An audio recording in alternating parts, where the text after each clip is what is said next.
Hello बच्चों, कैसे हो सब। तो आज की वीडियो बहुत ज़्यादा इंपॉर्टेंट होने वाली है।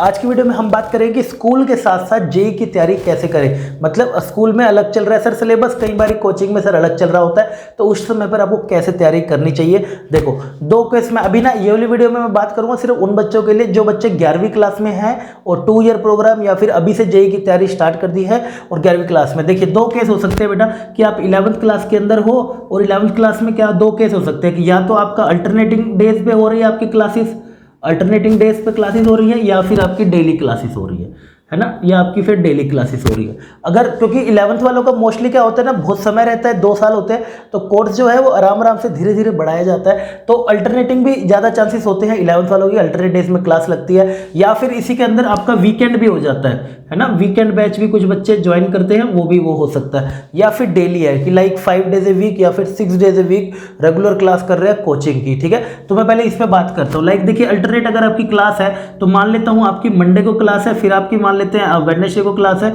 और फिर आपकी मान लेते हैं हम फ्राइडे को क्लास है। ठीक है, तो इस दिनों में आप कैसे करोगे। मान लेते हैं बेटा आप स्कूल से कितने बजे आ रहे हो, स्कूल से आप आ रहे हैं 3 बजे, तो 3 से 4 के बीच में आप थोड़ा रेस्ट लीजिए, थोड़ा सा मतलब आराम करिए, बिल्कुल रिलैक्स हो जाइए, खाइए पिए, थोड़ा सा फिर से अपने आप को चार्ज करना है। ठीक है, और फिर आपने मान लिया 4 बजे आप कोचिंग पे चले गए मंडे की, इस दिन मैं मंडे की बात कर रहा हूँ सिर्फ। तो 4 बजे आप कोचिंग पर आ गए, पूरा जान लगा के पढ़िए, नोट्स बनाइए। ऐसा नहीं है, देखो ऐसा जरूर होगा आपको कि आपके स्कूल में कुछ और सिलेबस चल रहा होगा और कोचिंग में कुछ और चल रहा होगा, ऐसा पक्का आपको कहीं ना कहीं पे देखने को जरूर मिलेगा और मोस्ट ऑफ द टाइम देखने को मिलता भी है। क्योंकि पता नहीं ना कोचिंग वालों को कि वहाँ पे क्या चल रहा है। और हर बच्चे, एक बच्चा नहीं होता कोचिंग में, बहुत सारे बच्चे होते हैं, अलग अलग तरीके से आ रखे होते हैं, कोई किसी और स्कूल से है, कोई कहाँ से है, तो सबके स्कूलों के हिसाब से नहीं चला जाता। तो कोचिंग भी एक अपने पैटर्न के हिसाब से चलता है कि कैसे बेस्ट से बेस्ट दिया जा सके किसी बच्चे के लिए। तो हो सकता है कि बिल्कुल अलग चल रहा हो, तो जो भी चल रहा है वो आपने अपनी तरफ से बेस्ट करना है। वहाँ पर आपने पूरा अपना नोट्स बनाइए, जैसे मैंने आपको समझा रखा है अच्छे से वहाँ पर नोट्स बनाइए। 7 बजे तक यहाँ पे क्लास करिए।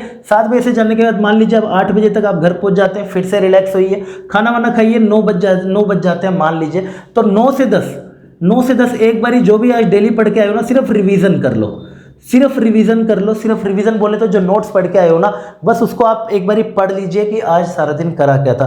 क्योंकि अगर जो पढ़ के आते हैं ना और एक बारी घर पे बच्चा रिवाइज कर लो तो बहुत ज़्यादा चांसेस होते हैं उसके दिमाग में बस जाने के। एक तो आपने सुना क्लास में जाके अच्छे से और एक बारी आपने खुद से उसको पढ़ भी लिया, तो आपको ज़्यादा चांसेस होंगे कि आपको याद रहेगी चीज़ें ज़्यादा देर तक। ठीक है, अभी सिर्फ रिवीजन पढ़ने हैं नोट्स। अब ऐसे ही सेम चीज़ आपने वेडनेसडे को करनी है, सेम चीज़ आपने फ्राइडे को करनी है। ठीक है, क्योंकि सबसे ज़्यादा सिलेक्शन आप भी जानते हो 2 ईयर से होते हैं। 11वीं वाला बच्चा जो 2 साल तैयारी करता है सबसे ज़्यादा सिलेक्शन करता है, वो ड्रॉपर बैच वाला सबसे ज़्यादा सिलेक्शन लेके आता है ना। तो क्योंकि इनके पास बथेरा समय होता है और ताकि डेप्थ में जाके पढ़ सकते हैं। बीच में ये जो डेज होते हैं ना आपके, लाइक ट्यूसडे, ये फिर आपका आ जाता है, नेक्स्ट आ जाएगा थर्सडे और यहाँ पर आ जाएगा सैटरडे एंड संडे। ये आपके लिए बहुत क्रूशियल होते हैं। ये जो डेज आएंगे ना आपके, ये बहुत आपके लिए क्रूशियल होंगे, क्योंकि इनमें आपने क्या कर रहे हैं ना बच्चे, आपने जो रिवीजन करी है सारी की सारी, इस रिवीजन में आपने इन पे प्रैक्टिस करनी है।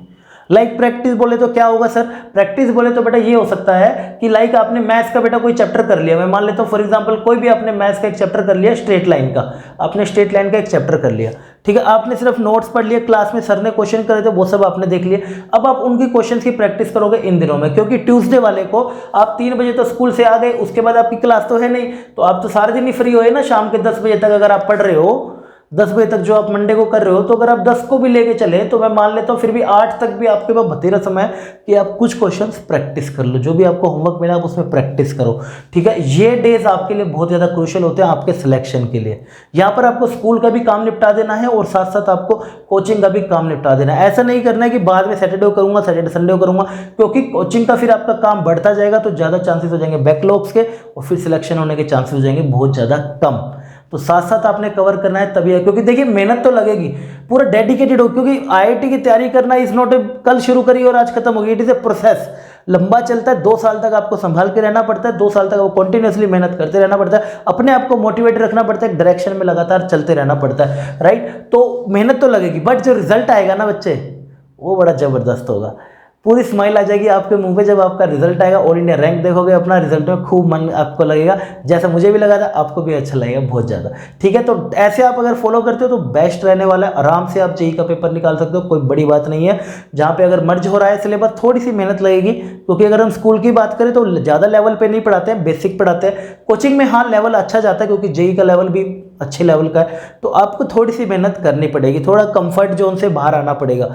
थोड़ा सा कंफर्ट जोन से बाहर आओगे ना, देखो समय के साथ आपको भी एकदम से सक्सेस मिलने लगेगी।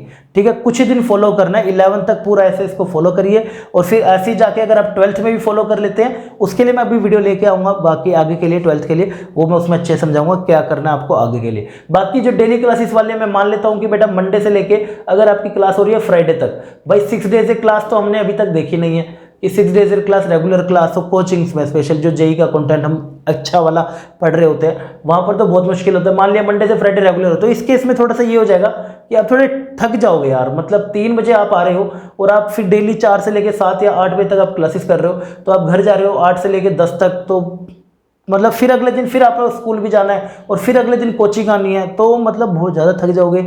अगर सिलेबस वहाँ पे स्पीड से चल रहा है तो आपका बैकलॉग्स भी बहुत ज़्यादा इकट्ठा होता रहेगा।